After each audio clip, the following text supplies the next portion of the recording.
Hoje, a convite do Dr. Humberto Durso e do nosso presidente Marcos da Costa, me dispus a vir aqui ter esse agradável encontro para falar um pouco do que há de mais caro para o nosso Estado, para a cidadania, que é o tema democracia, né?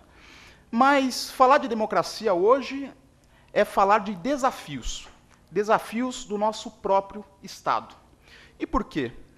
Ter eleição, e eu gosto de frisar isso, ter eleição não é sinônimo de ter um Estado democrático. É uma falsa informação. Aliás, existem diversos estados que possuem processos eleitorais, há o Instituto da Eleição e de democrático não tem nada, né? Inclusive na América aqui do Sul, na América Central e por aí vai. A eleição é, com certeza, o principal instrumento de um Estado democrático. Ela caracteriza, pela sua essência, um regime democrático, mas ela não se confunde com a própria democracia. Mas, para isso, primeiro eu gostaria de fazer um breve retrospecto aqui do que seria o direito eleitoral e do que é o direito eleitoral contemporâneo. Há tempos, a justiça eleitoral não fazia parte do Poder Judiciário. Ela era um instituto, um órgão, vamos dizer assim, administrativo. Com o passar do tempo, a Justiça Eleitoral ganhou esse status e passou a presidir o processo eleitoral. É fato e é correto afirmar que é atividade típica administrativa da Justiça Eleitoral a presidência do processo eleitoral. Portanto, um juiz eleitoral de uma zona eleitoral preside as eleições municipais. O presidente dos TREs preside as eleições estaduais. E o presidente do Tribunal Superior Eleitoral preside as eleições nacionais. E quando eu digo presidir, é uma atividade tipicamente administrativa. De judicante não há nada. Nesse aspecto, eu estou querendo dizer a vocês que a Justiça Eleitoral, ao mesmo tempo que exerce atividade jurisdicional típica, exerce também atividades administrativas típicas e não atípicas. Até porque nós sabemos que todos os poderes exercem atividades típicas e atípicas. Mas é uma curiosidade, a Justiça Eleitoral exerce as duas atividades de forma típica. E eu dou mais exemplos. Exemplos além da administração, da presidência de eleições. Quando um determinado partido político, ou melhor, uma associação que pretende se tornar um partido político, quer ganhar esse status constitucional de partido político, ele vai fazer o registro dessa associação, já feito em cartório, enquanto associação, aonde? Na Justiça Eleitoral. Assim como uma pessoa que quer um benefício vai ao INSS, ou você vai registrar uma casa, você vai ao cartório de imóveis.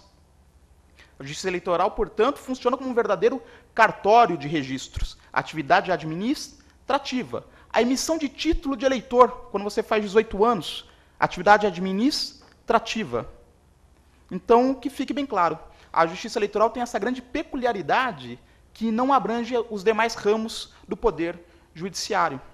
E o que vem a ser o direito eleitoral, que é esse direito aplicável e aplicado por esse ramo judiciário, chamado de Justiça Eleitoral. O direito eleitoral é o braço, né, é o ramo do direito público, o braço do direito constitucional, que organiza a legitimação do poder. A Justiça Eleitoral, quando faz a presidência das eleições, ela nada mais faz do que verificar a regularidade de um processo discriminatório de legitimação. E prestem atenção a esta palavra, discriminatório. Eleger alguém, um cidadão, alçar um cidadão ao cargo eletivo, seja ele qual for, de vereador a presidente da República, é um processo discriminatório. Aliás, a essência da democracia é a discriminação e a concorrência. Quanto maior a concorrência, mais democrático é o processo. Nós poderíamos ter um presidente da República, ou um vereador, ou um governador, ou um deputado, senador, escolhidos por outros critérios. Quem sabe sorteio, quem sabe currículo, ou ainda um concurso público, por que não? Mas não. a pessoa é escolhida dentre os critérios mínimos constitucionais, quanto à idade, se há ou não condenação transitada em julgado, questões que eu não vou entrar no mérito nesse momento, mas, sobretudo, pela simpatia, pelas suas características pessoais, que fazem com que o eleitor se simpatize com essa determinada pessoa, E eu vou dar 2 exemplos bem claros, né? Nós temos deputados estilo Tiririca, que tem a simpatia de uma grande parte da população por motivos diversos. Alguns votam nele por protesto, outros votam nele porque acham ele engraçado, outros votam nele porque é alguém do povo que realmente vai alçar e alçou um cargo de destaque no Estado brasileiro. Mas nós também temos no parlamento grandes acadêmicos, sociólogos, advogados, professores renomados. Aliás, tivemos um presidente da República, professor da Universidade de São Paulo, e o outro torneiro mecânico. Então vejam que as características que levam a um cidadão a alçar um cargo eletivo são das mais diversas. E o que eu quero dizer com isso é que o eleitor deve ter plena liberdade para escolher o seu representante. E essa é uma informação relevante, porque quando se diz da edição da Lei da Ficha Limpa, nós nada mais estamos dizendo que o Estado está começando a tutelar a escolha do eleitor. Ou seja, eu digo que esse candidato, ou esse pretenso candidato, não pode receber o voto porque ele foi condenado por isso, ou porque ele foi excluído da sua organização profissional. Exemplo, um advogado excluído da OAB não pode ser candidato a vereador, quanto mais a cargos mais elevados. Então, o Estado, é a primeira crítica que se faz, ele passa a tutelar um pouco demasiadamente o exercício dos direitos políticos, que é justamente a possibilidade da participação do cidadão na vontade geral do Estado. Então, o Estado impor a mim que eu não posso votar no político A, B ou C porque ele cometeu um ilícito, ou porque ele foi excluído de uma organização de classe, para alguns parece ser uma interferência indesejada. E eu quero trazer aqui um dado interessante, nesse aspecto da moralidade, dessa interferência, dessa tutela, de que em eleições passadas, nós tivemos um candidato, ex-prefeito aqui de São Paulo, muito famoso, né? Já foi governador, foi prefeito, atualmente é deputado federal, que teve por volta de 500 mil votos. E ele teve alguma dificuldade até para tomar posse, em razão de condenações por improbidade, da época que ele foi prefeito. Somados os votos nos denominados fichas sujas no Brasil, nós tivemos em torno de 10 milhões de votos. Isso entre deputados, senadores, tá? Em todo o Brasil. Candidatos, eleitos ou não. Que, inclusive, alguns tiveram os seus registros de candidatura indeferidos pela Justiça Eleitoral. Agora, se nós formos fazer uma análise de legitimação no plano da legitimidade, que é um plano mais filosófico, nós vamos verificar que por volta de 1.300.000 foram as assinaturas colhidas que deram supedâneo à lei de iniciativa popular denominada Lei da Ficha Limpa. Quer dizer, nós tivemos 10 milhões de eleitores, pessoas que compõem o corpo político nacional, o corpo eleitoral, que votaram em pessoas que o Estado diz que não pode ser candidato, 10 milhões.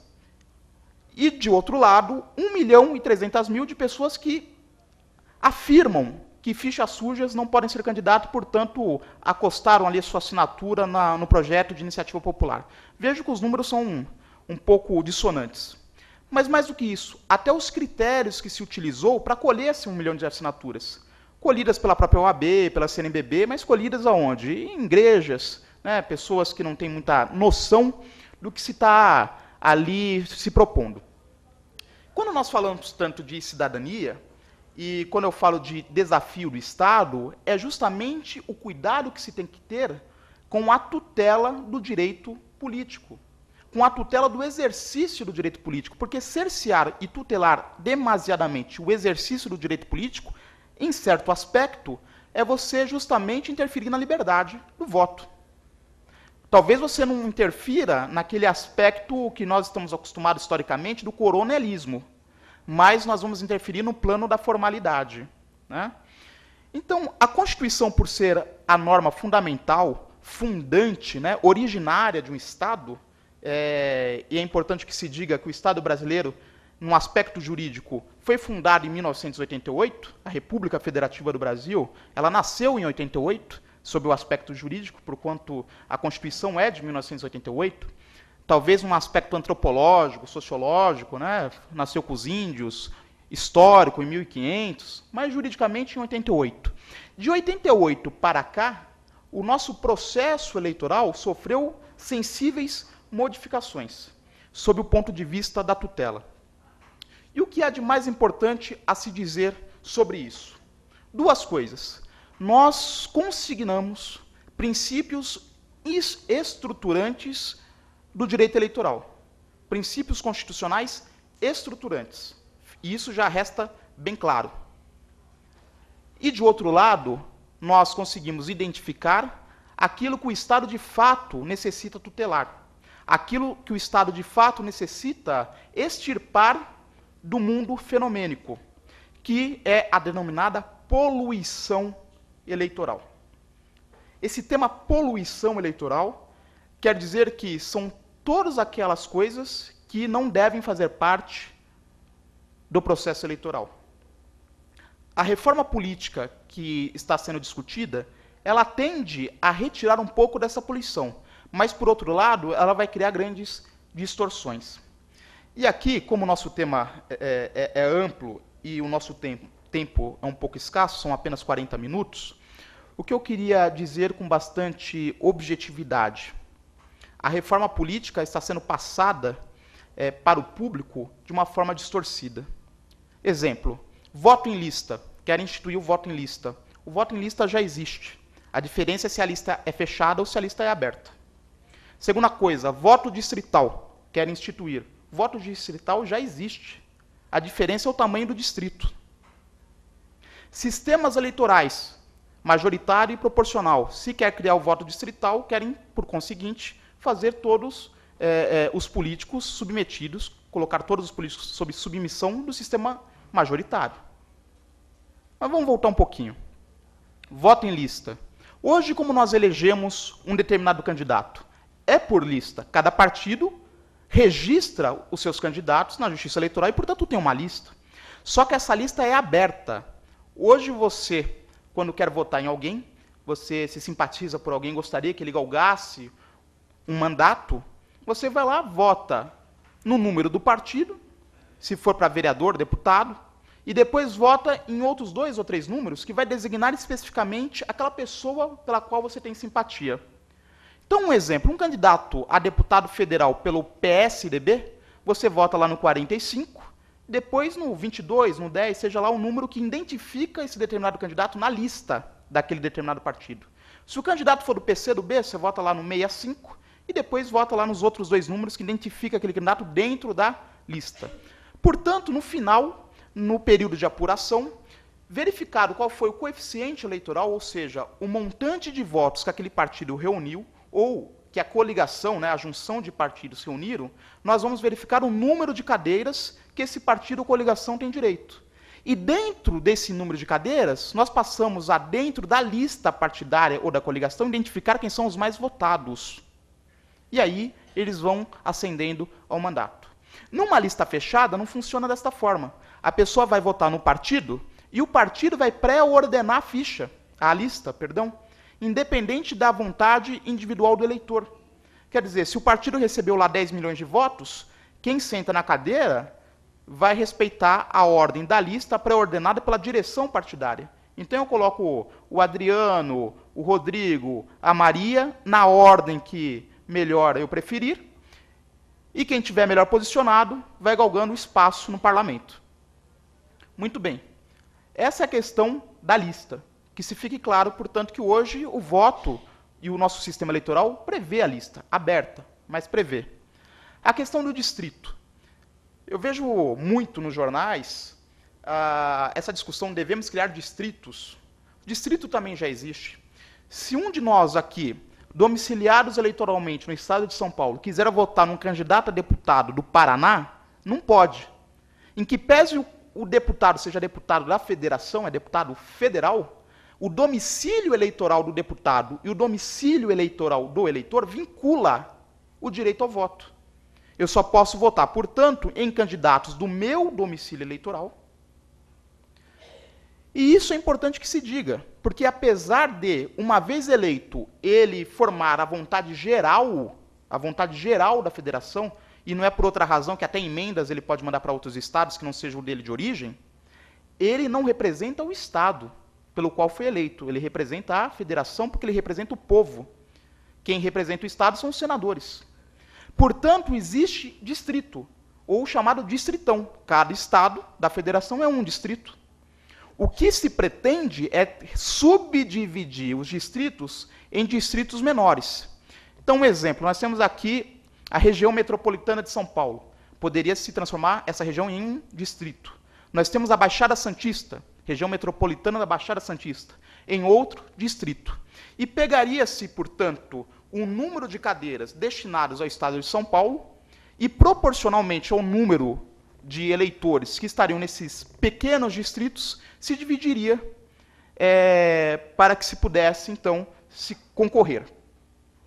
Uma pessoa domiciliada eleitoralmente em Santos só poderia concorrer, portanto, pelo distrito de Santos, que abarcaria, portanto, a Baixada Santista. Isso ocasionaria algo que talvez não seja muito agradável, que são os pequenos feudos, né?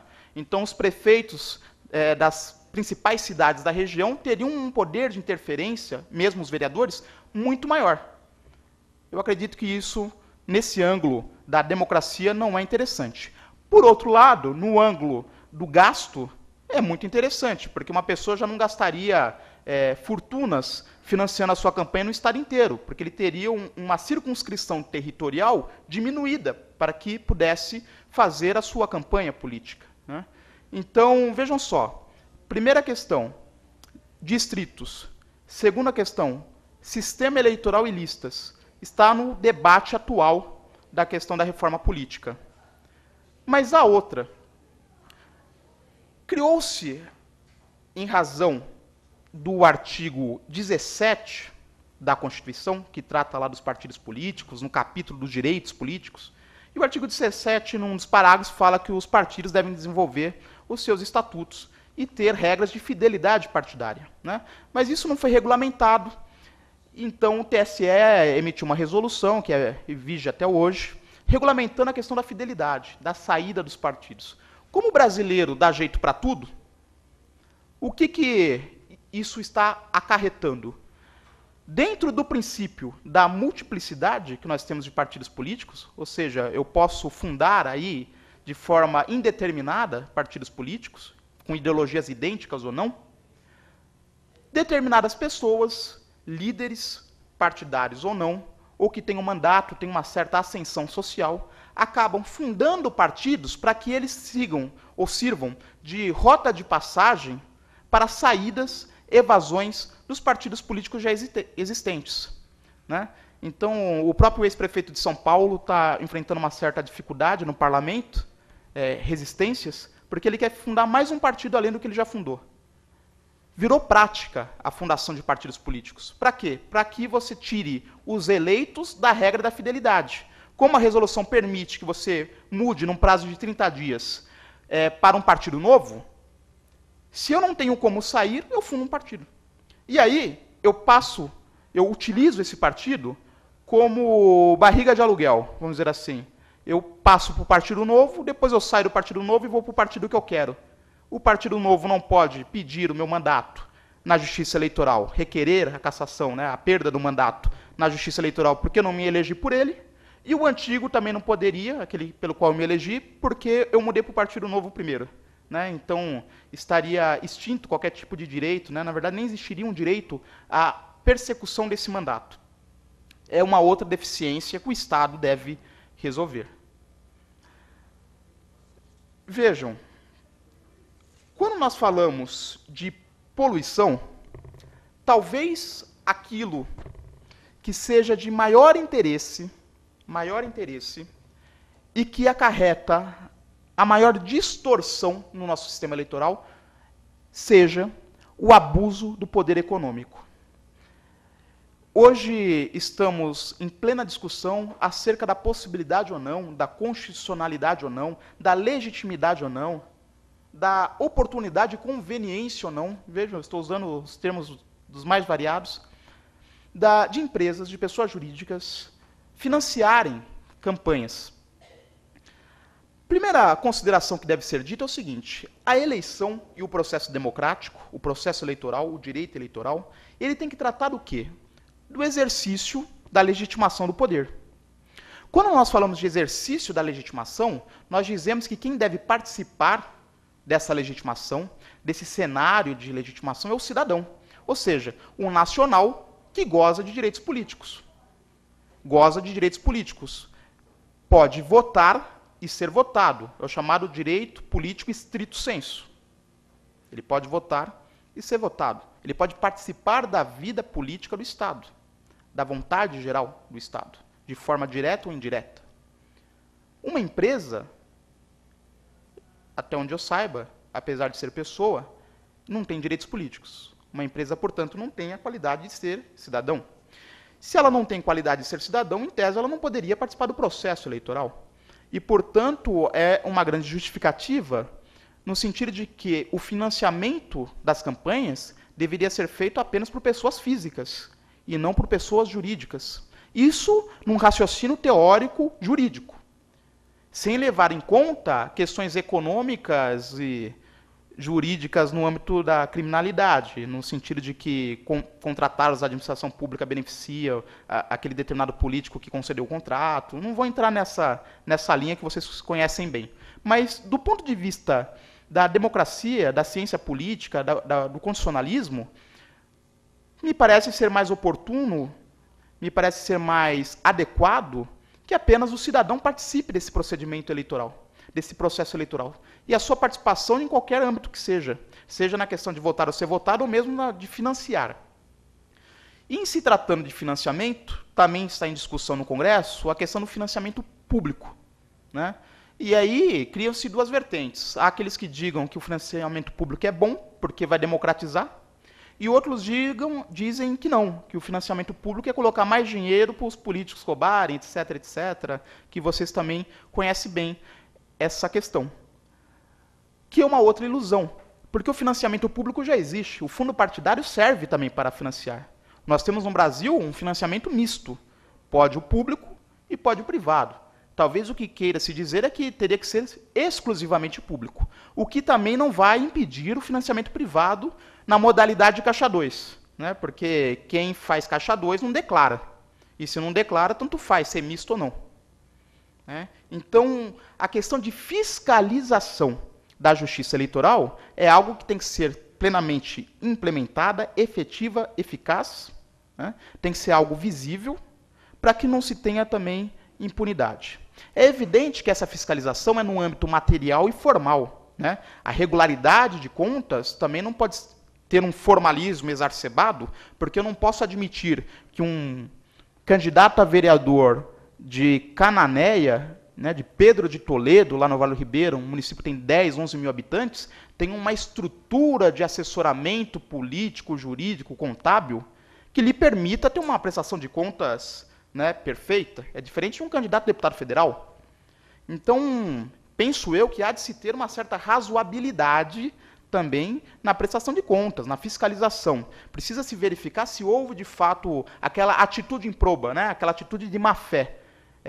Houve um erro ou não houve erro?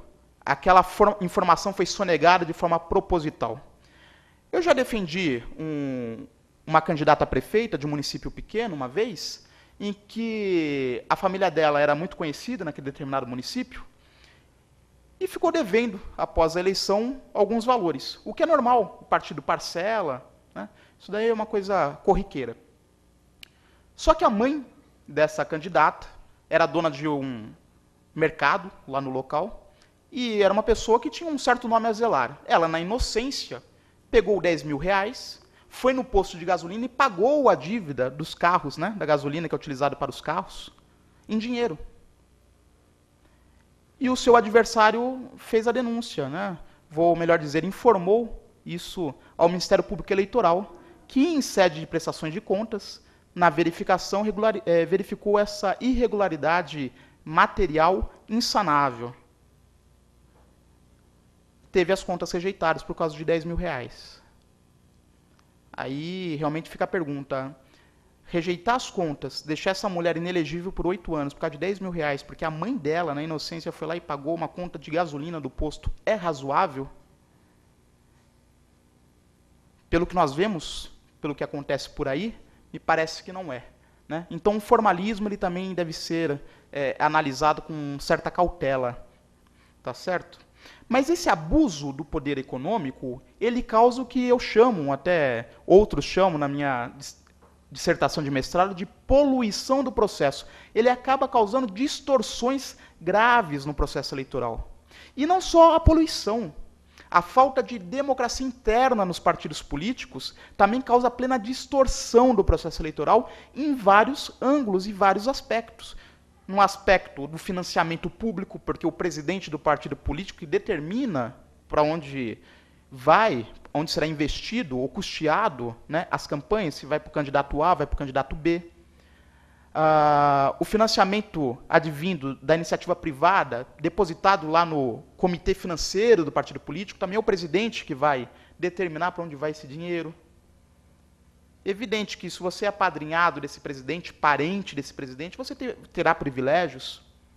E por isso que nós vemos, às vezes, políticos com transferências de 200, 300 mil reais, e outros que aparecem com 80 reais, 100 reais. Na verdade, ele só faz a campanha com o material gráfico que o partido dá. 100 mil santinhos. Quem vai distribuir isso? Tem que se pagar. Comida, trabalho dos cabos eleitorais, o transporte dos cabos eleitorais, o aluguel do comitê, o som. Não é? Mas mais do que isso, durante todo o ano, nas inserções em rádio e TV, em que os partidos deveriam discutir temas comunitários, deveriam fomentar a participação da mulher na política nacional, que participa em menos de 15%. Determinação da lei. O que os partidos fazem? Colocam seus presidentes, ou parentes de presidentes, ou alguns mandatários chegados ao presidente, para fazer o quê? Discutir temas comunitários? Não. Para fazer promoção pessoal. A qualquer momento, a qualquer semana, se vocês fizerem uma visita à sessão de julgamento do nosso TRE, aqui que fica muito próximo, vocês vão verificar quantos e quantos processos em razão de distorções da propaganda, em razão do chamado desvirtuamento da propaganda eleitoral, ou partidária, melhor dizendo. E o tribunal, diariamente, suspendendo direitos de inserção, em razão do ilícito. E aqui, só para não confundir, eu queria fazer uma breve distinção da propaganda política nesses 3 âmbitos, né? A propaganda institucional, a propaganda partidária e a propaganda eleitoral, que às vezes nós falamos, e até por ato falho acabamos por confundir uma pela outra. Né? A propaganda institucional é aquela que o Estado, os órgãos estatais, né? Os entes federados da administração direta e administração indireta, utiliza para quê? Para dar publicidade aos seus atos, né? Para dar transparência, o princípio da publicidade, o princípio constitucional da administração. Ou seja, para fazer convocação para alistamento militar, para fazer propaganda, campanha contra a dengue, para fazer campanha para você abrir uma poupança numa instituição financeira pública, num banco público.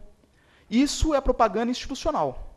Existe também a propaganda partidária, que é essa que todo ano nós vemos as inserções, e essa propaganda tem um único objetivo, que é cooptar pessoas, é incentivar o cidadão a participar da vida política e, preferencialmente, filiar ao partido da qual emana aquela propaganda. É vender a ideologia desse determinado partido político, para que você possa regimentar pessoas para essa ideologia, para se filiar a esse partido político. Pelo menos é essa a essência da propaganda partidária. Na prática, alguns usam para outras coisas, mas essa é a essência.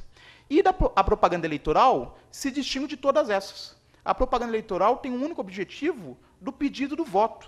E aí sim, é o cenário, o foro ideal e necessário para o pedido expresso de voto. O que muitas vezes acontece é o pedido implícito de votos na propaganda partidária. Durante todos os anos aí, e durante o ano inteiro, políticos vão à televisão para falar do partido político e ficam meio que pedindo voto de forma implícita, de forma indireta, né? O que também é um ilícito eleitoral.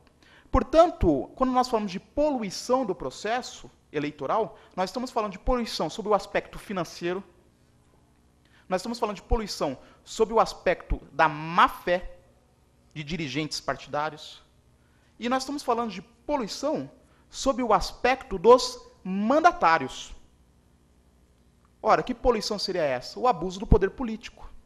Nós já falamos do abuso do poder econômico, falamos das distorções efetivadas pela falta de democracia interna nos partidos políticos, mas também tem um abuso do poder político, que é aquela pessoa que já exerce o mandato e ele utiliza das prerrogativas legais do seu mandato para ter benefícios próprios ou para beneficiar apadrinhados.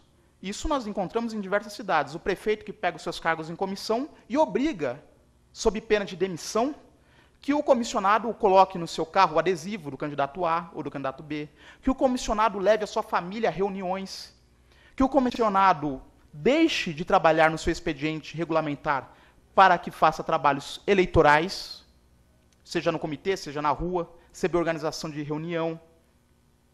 Abuso do poder político. Uma outra forma de nós desvirtuarmos esse processo eleitoral. E todas essas desvirtuações acabam ocasionando o quê? A diminuição da concorrência do processo. E isso é importante se dizer.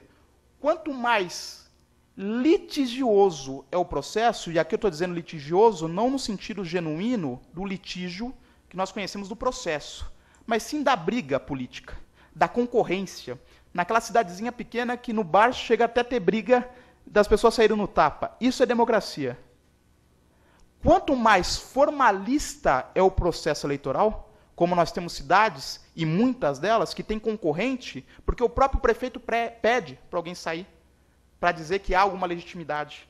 Porque ele distribuiu, dentro da sua estrutura administrativa, secretarias para todos os presidentes de partido da cidade, para que não haja concorrência. Isso é comum. Pega a listinha de partidos, vai uma secretaria para um, uma chefia de gabinete para outro, uma empresa pública para outro, um conselho administrativo para outro.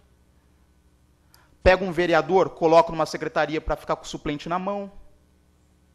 Isso é comum. Tudo isso é tentativa do quê?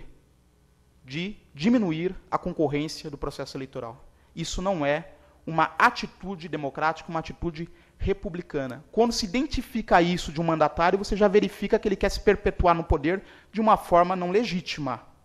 Até porque a concorrência, né, a beligerância do processo eleitoral deve existir dentro das regras legítimas do direito.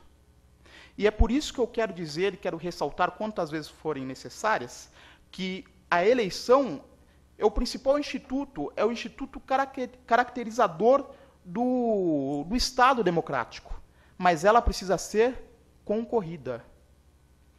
Um Estado autoritário, um Estado totalitário e um Estado democrático, todos eles podem ter eleição. Aliás, na época da ditadura militar no Brasil, tinha eleição. Aliás, na China tem eleição. Na Bolívia tem, na Venezuela. O que se caracteriza por ser ou não democrático não é o instituto formal da eleição, da pessoa chegar à sessão eleitoral e colocar o voto lá ou digitar na urna, no nosso caso, mas sim a concorrência real entre os candidatos. Quanto maior a competitividade, mais democrático é o Estado. E isso eu quero dizer que o sistema de bipartidarismo velado, como nós temos no Brasil, isso você pode pegar os últimos 20 anos, só tem 2 partidos que concorrem, de fato. Isso é uma distorção.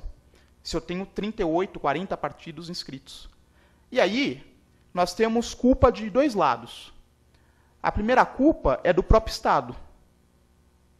Em que sentido?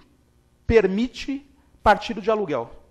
Existem partidos criados essencialmente para que sejam vendidos. negociação em coligação. Pessoa paga para ser presidente do partido para depois poder sentar com o prefeito e falar: o meu apoio custa tanto, o meu tempo de TV custa tanto, o meu tempo de rádio custa tanto. Então vejam, colegas, que eu estou aqui fazendo uma palestra. Claro, tem alguma tecnicidade, mas muito mais do conhecimento empírico do dia a dia de um advogado eleitoral. Porque é isso que acontece no dia a dia. Eu sempre digo que o ideal seria que os políticos fossem à televisão, se não ao vivo, ainda que em gravação, mas que o pedido de voto fosse como eu estou aqui, uma mesa com microfone falando diretamente com o eleitor. Sem marketing, sem helicóptero, sem filmagem de navio, porque quando eu tenho um candidato que tem 20 minutos de TV para presidente da República e 15 minutos é ator falando, é imagem, é trucagem, e o candidato aparece 5, me parece que tem alguma coisa errada. Aliás, talvez 15 minutos seja utilizável para isso, porque no momento de se construir a coligação, o interesse é que quanto mais pessoas estejam no meu lado, é menos um contra mim. Mas depois eu não tenho o que falar no tempo todo.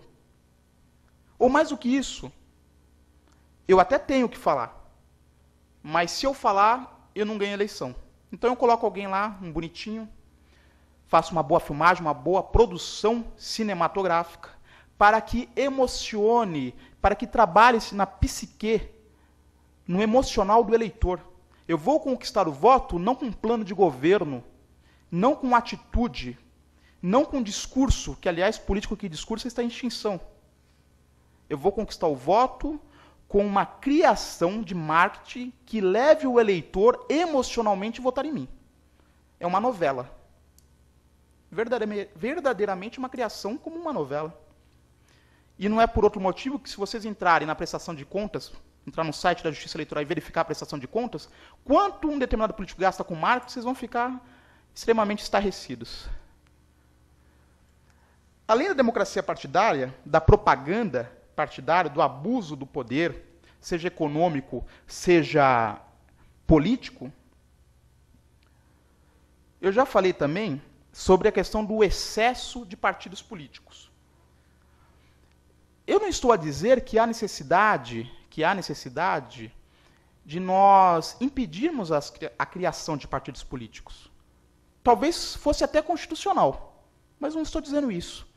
Mas seria de bom tom que todo partido, quando se iniciasse, quando fosse formado, não tivesse os mesmos direitos dos partidos que já existem. Quer dizer, eu inicio do nada, sem ninguém, e eu tenho direito a fundo partidário, a participar de propaganda partidária, mas vocês podem falar, mas Marcos, só pode participar da propaganda partidária e ter fundo partidário quem tem representação no Congresso. Mas isso é a coisa mais comum, troca de cadeira. Deputado A sai do partido, vai para o outro. Isso é uma coisa comum a justificar. Poderia sair, poderia não perder o mandato.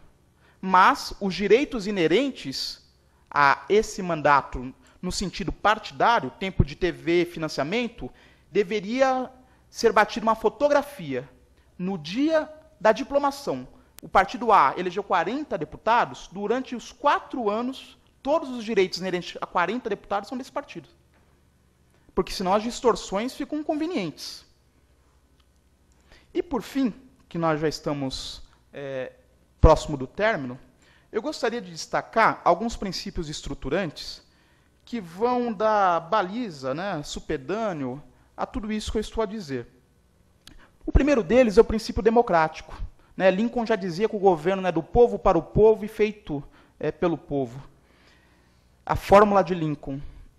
Se o governo é do povo, isso significa que o exercício da cidadania deve observar, e eu sempre digo nas minhas aulas de direito constitucional, o quanto possível, os instrumentos de democracia direta.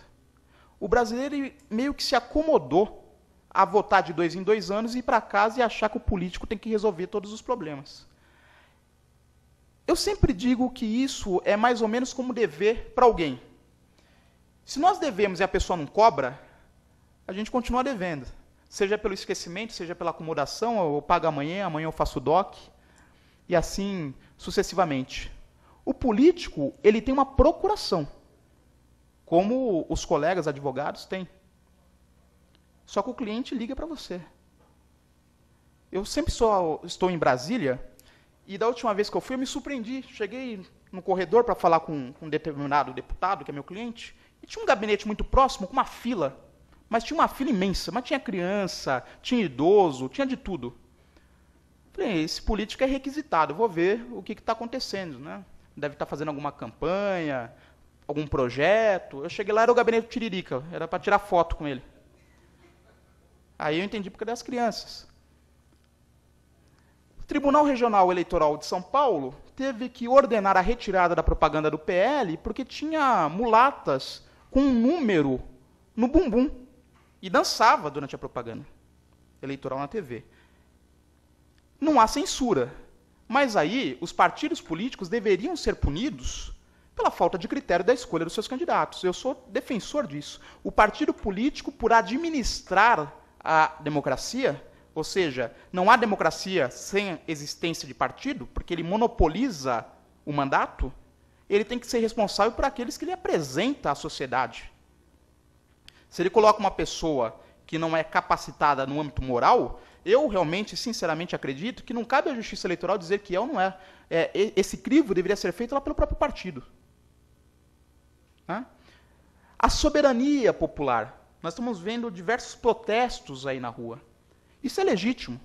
E extremamente legítimo. Eu sempre digo que poderia ser aos domingos, né, para não atrapalhar a nossa vida de quem trabalha. Né? Mas tudo bem. Soberania popular. A soberania é do povo.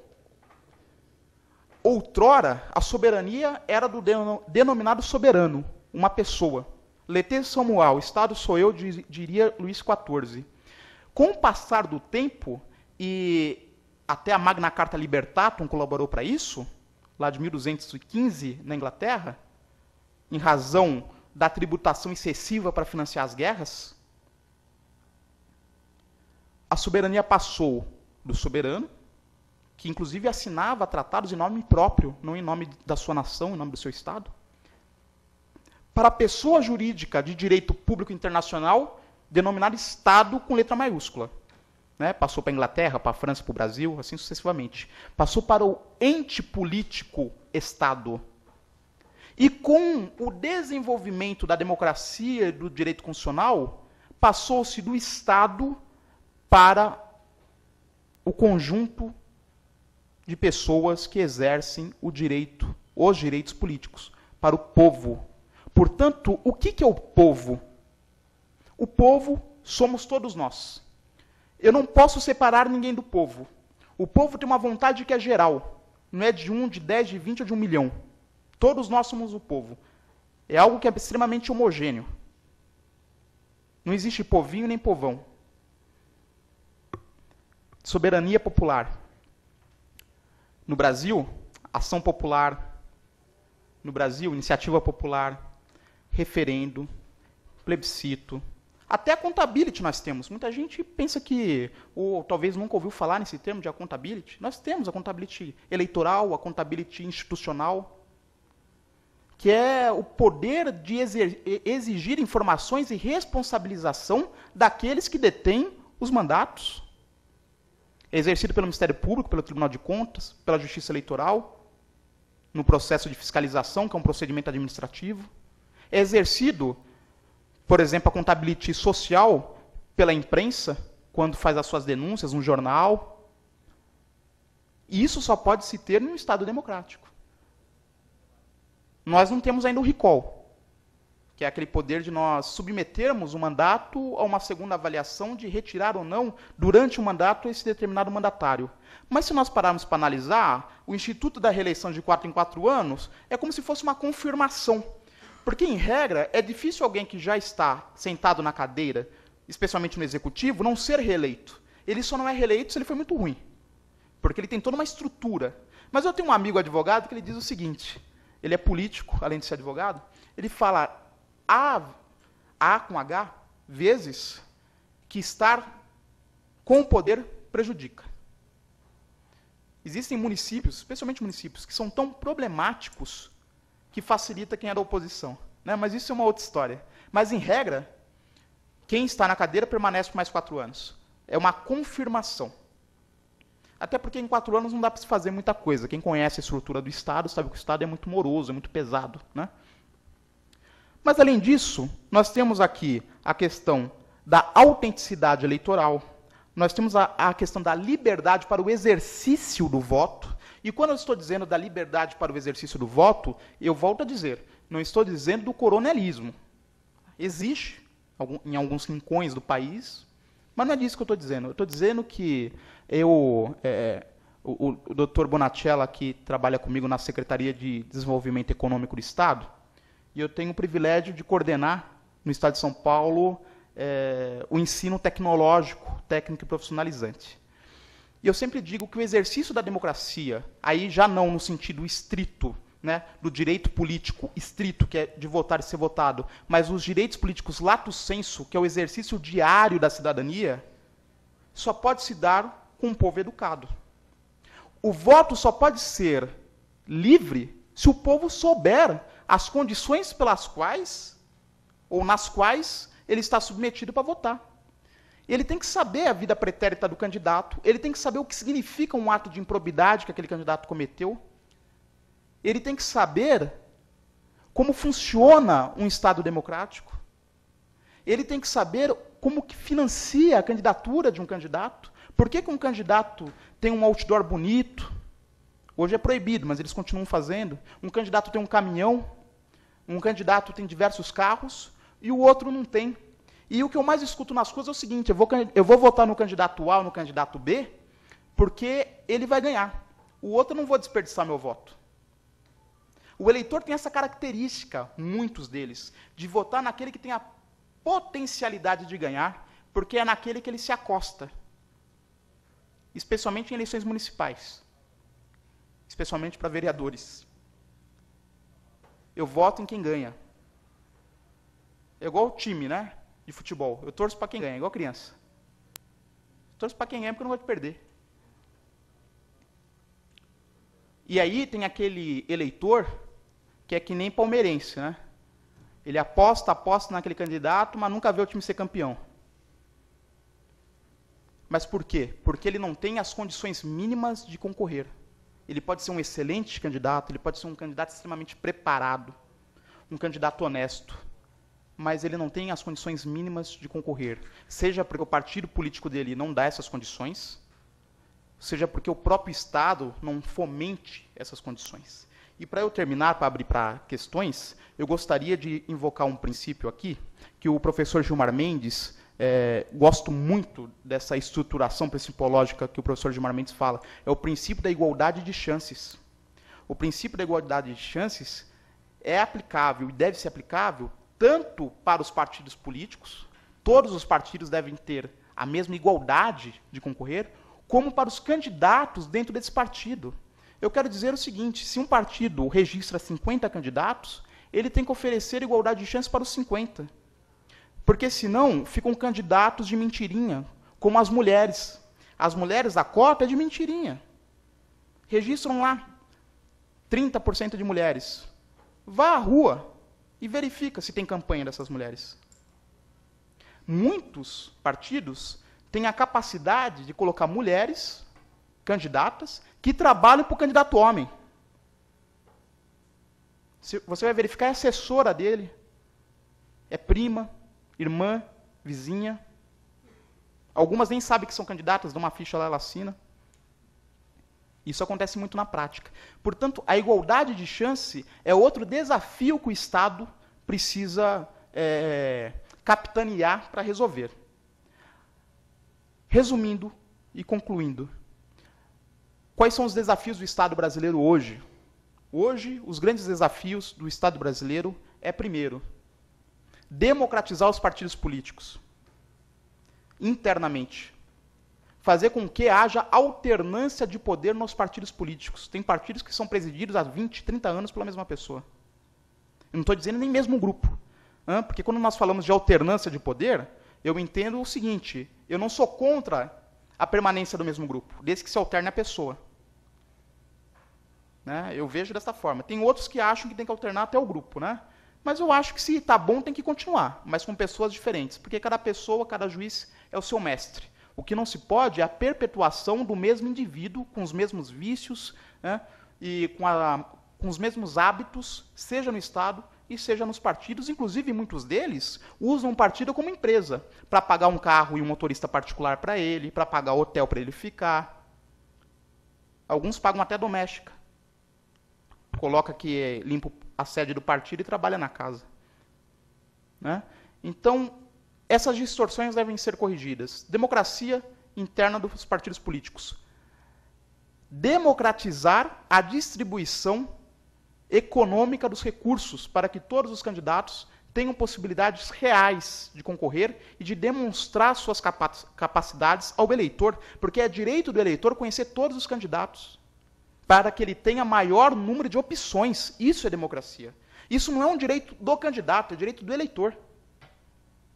Democratizar o espaço publicitário no rádio e na TV.